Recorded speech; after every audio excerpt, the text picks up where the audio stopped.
मैं फिर से आपके लिए वीडियो लेकर आई हूँ। और हम जो पढ़ रहे थे कक्षा 10वीं का अध्याय 9, जिसमें स्वतंत्रता आंदोलन और उससे संबंधित घटनाएं हम पढ़ रहे थे, उसके अंतर्गत हमने जलियांवाला बाग कांड पढ़ा और असहयोग आंदोलन वगैरह पढ़ा। आज हम पढ़ेंगे जो प्रमुख आंदोलन था स्वतंत्रता आंदोलन का, वो भारत छोड़ो आंदोलन था। और इस मूवमेंट के बाद अंग्रेजों को ये लगा कि भाई अब भारत पर राज करना बहुत मुश्किल है, यहाँ पर टिकना बहुत मुश्किल है, और अंत में 1947 में भारत आज़ाद हो गया। तो भारत छोड़ो आंदोलन का प्रस्ताव जो है वो 8 अगस्त की रात्रि को भारत छोड़ो प्रस्ताव मुंबई में बहुमत से पारित हुआ था। और यहाँ ये 1942 में हुआ था, है ना, भारत छोड़ो आंदोलन 1942। तो 8 अगस्त को भारत छोड़ो प्रस्ताव मुंबई में बहुमत से पारित हुआ। उसके बाद 9 अगस्त की रात्रि को सरकार ने गांधी जी, मौलाना आजाद, सरदार पटेल, नेहरू, सरोजिनी नायडू और कार्यकारिणी के अन्य सदस्यों को जो है गिरफ्तार कर लिया, जेलों में डाल दिया गया। अब आंदोलन शुरू होने से पहले उन्होंने ये कार्रवाई की और सरकार की इस उतावलेपन में की गई कार्रवाई से पूरे जो जनमानस था उसमें असंतोष फैल गया, उत्तेजना फैल गई और अंत में इस आंदोलन ने स्वतः ही जन आंदोलन का रूप धारण कर लिया। यानी अपने आप ही कुछ ऐसी घटनाएं घटी कि लोग बहुत ज्यादा आक्रोशित हो गए और ये आंदोलन जो है व्यापक आंदोलन बन गया। और हम कारणों पर चर्चा करेंगे कि भारत छोड़ो जो आंदोलन है वो क्यों शुरू किया गया था, गांधी जी द्वारा किया गया था। और एक फेमस डायलॉग जो था, नारा था, करो या मरो, डू एंड डाई, जो गांधी जी ने दिया था वो इसी आंदोलन के दौरान दिया था। ठीक है, तो कारण जो थे उसके क्या थे उनके बारे में हम थोड़ा सा चर्चा कर लेंगे। मूल कारण, हालांकि अनेक कारण थे लेकिन मूल कारण जो थे उनकी चर्चा करेंगे हम। तो भारत छोड़ो आंदोलन के कारण, पहला था कि भारत को द्वितीय विश्व युद्ध में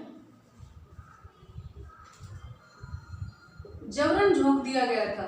जबरन मतलब भारत की इच्छा नहीं थी, फिर भी जबरन द्वितीय विश्व युद्ध में झोंक दिया गया, है ना। तो जिसके चलते बहुत सारी परेशानियों का सामना करना पड़ा भारत को। इच्छुक नहीं था भारत, फिर भी इसको कर दिया। सहमति के बिना सम्मिलित किया गया। युद्ध का साया पड़ने से देश की आर्थिक स्थिति जो है वो शोचनीय हो गई।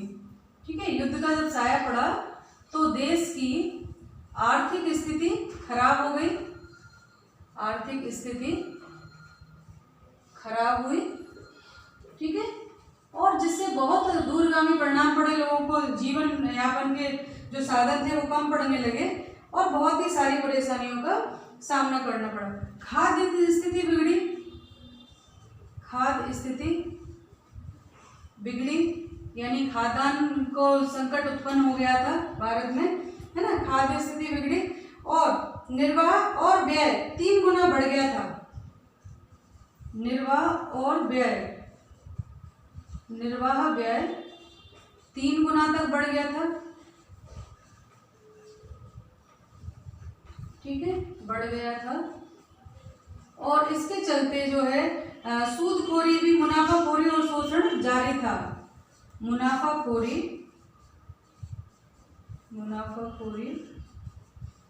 और शोषण जारी था। ठीक है, ये सारे कारण जो रहे वो असंतोष फैला, जिससे भारत द्वितीय विश्व युद्ध में जबरन झोंका। ठीक है, तो झोंका जब उसको और उसकी सहमति के बिना भारत को सम्मिलित किया गया था, असहमति थी, और तो उससे देश की आर्थिक स्थिति बिगड़ गई, खाद्य स्थिति बिगड़ गई, यानी खाद्यान्न का संकट पैदा हो गया और जो लोगों का महंगाई बढ़ गई, लोगों के जो जीवन निर्वाह का जो खर्चा था वो 3 गुना तक बढ़ गया और लोगों को मन से मुनाफाखोरी बढ़ी और शोषण की प्रवृत्ति बढ़ गई कि जब चीजें कम होती हैं तो उन पर लोग मुनाफाखोरी करते हैं, कालाबाजारी करते हैं। इन सब चीजों में आम जनता को असंतोष व्याप्त हुआ और भारत इन सब चीजों का अनावश्यक ही जो है प्रकोप झेल रहा था, जबकि कोई लेना देना नहीं था द्वितीय विश्व युद्ध से भारत का। तो इन सब कारणों से जन असंतोष फैला और गांधी जी ने, चूंकि कांग्रेस द्वारा प्रायोजित प्रवर्तित आंदोलन था, कांग्रेस ने बहुमत पारित किया कि अब भारत छोड़ो आंदोलन के लिए हमें काम करना पड़ेगा। और इसी आंदोलन में गांधी जी ने कहा, संपूर्ण जनता से कहा कि संपूर्ण मनुष्य जो है वो स्वाधीन समझे और स्वाधीनता की यथार्थता पूर्ण प्राप्ति और उसके लिए किए गए प्रयत्न में मर मिटने को तैयार होने चाहिए। और क्या कहा गांधी जी ने कहा कि पूर्ण स्वाधीनता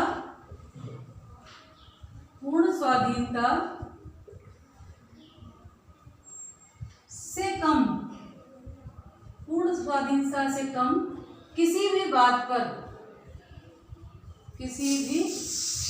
पर मैं सहमत नहीं हूं, है ना, मैं संतुष्ट होने वाला नहीं हूं,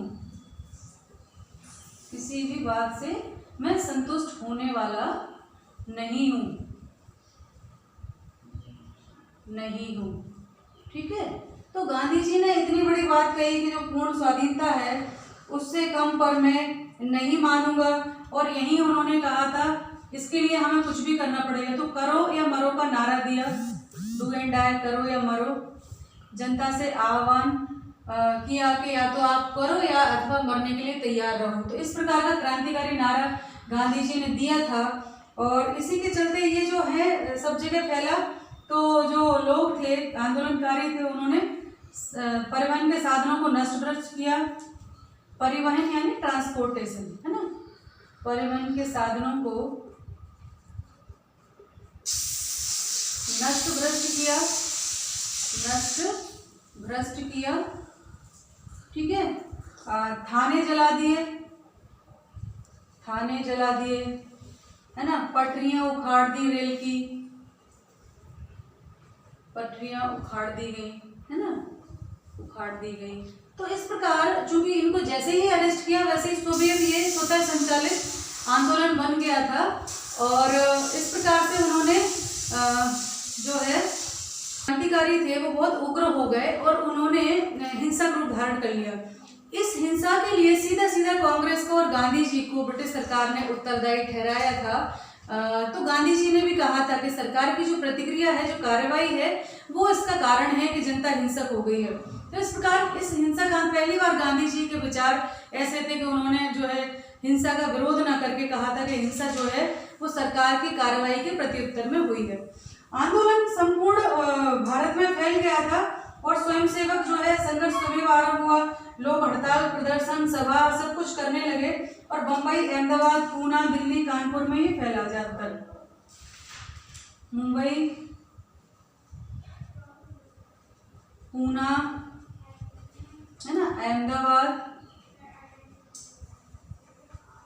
कानपुर, ऐसे तो पूरे देश में ही फैला था। पर कुछ केंद्र थे जो बहुत ज्यादा उसमें थे, ज्यादा संवेदनशील थे ना, इलाहाबाद, है ना, और वाराणसी। ये कुछ ऐसे स्थान थे जहां बहुत व्यापक स्तर पर ये आंदोलन फैला। और इस आंदोलन का जो महत्व था, हालांकि तुरंत हमको स्वतंत्रता नहीं मिली थी, पर इसका ये महत्व था कि इस आंदोलन के बाद अंग्रेजों की नींव हिल गई थी और उनको लगा था कि अब ज्यादा दिन तक हम इन पर शासन नहीं करने वाले हैं।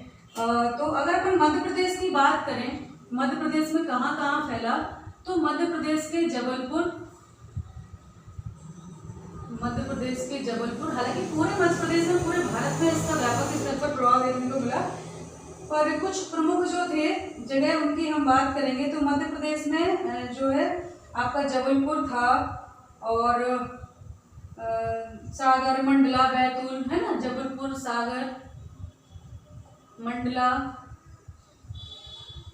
बैतूल, है ना, और अन्य देशी रियासतों में भी ये बहुत व्यापक स्तर पर फैला था। और ऐसे समय में अधिकांश बड़े नेता बंदी गृह में थे, जिनमें अरुणा आसफ अली, है ना, और उसके अलावा अरुणा आसफ अली, अच्युत पटवर्धन,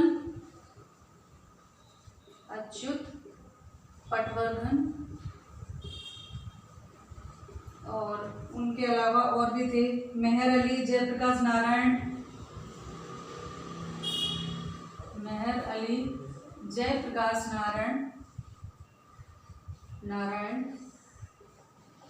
इन्होंने क्या किया, इस आंदोलन को भूमिगत होकर संचालित किया, है ना, जयप्रकाश नारायण। इन लोगों ने भूमिगत होकर इस आंदोलन का नेतृत्व किया और काफ़ी कुछ इसमें अच्छी भूमिका निभाई। आदि में भूमिगत होकर यानी कहीं छुपकर, क्योंकि जब सबको गिरफ्तार कर लिया गया था इसलिए भूमिगत होकर ये आंदोलन की बागडोर इन लोगों ने इस समय संभाली, आंदोलन किया। ठीक है। और गांधी जी जेल में थे, काफी दिनों तक जेल में रहे, 9 अगस्त को ही गिरफ्तार कर लिए गए थे। उसके बाद काफी बड़े समय तक उनको वही रहा, हिंसा हुई बहुत सारी, तो गांधी जी पे दोष भी मढ़ा गया है ना। 10 फरवरी 1943 को गांधी जी ने उपवास आरंभ किया। हालांकि उनकी हालत ठीक नहीं थी, पर फिर भी उन्होंने अपने आत्मबल से, मनोबल से जो है उपवास आरंभ किया। 10 फरवरी 1943 को गांधी जी ने उपवास आरंभ किया, है ना। उन्होंने उपवास आरंभ किया और उसके बाद जो है, हालांकि उनकी स्थिति नहीं थी पर आत्मबल के सहारे उन्होंने उपवास पूर्ण किया। वे बंदी गृह में थे उस समय जब ये आंदोलन कर रहे थे। 22 फरवरी 1944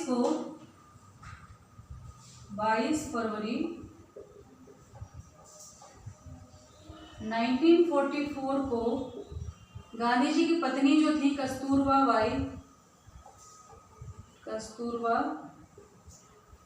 बाई की मृत्यु हो गई जब गांधी जी जेल में ही थे, है ना। उनकी मृत्यु हो गई और धीरे धीरे आंदोलन भी शिथिल पड़ने लगा था। और 6 मई 44 को अंत में जाकर 6 मई 1944 को सरकार ने गांधी जी को रिहा कर दिया गया। गांधी जी को रिहा कर दिया यानी जेल से छोड़ दिया। और इस प्रकार ये आंदोलन जो है शिथिल पड़ते पड़ते धीरे धीरे खत्म हो गया। लेकिन इस आंदोलन का व्यापक प्रभाव पड़ा। ब्रिटिश सरकार ये जान गई कि अब इनके ऊपर शासन करना मुश्किल है, तो इसी क्रम में आगे चल के विचार विमर्श हुआ और भारत स्वतंत्रता अधिनियम बाद में आया। तो ये वीडियो में हम अभी इतना ही पढ़ेंगे, इसके आगे की घटनाएं आगे जानेंगे। ये बहुत बड़ा चैप्टर है, तो अपना ध्यान रखिए, पढ़ाई करते रहिए। नमस्ते सभी को।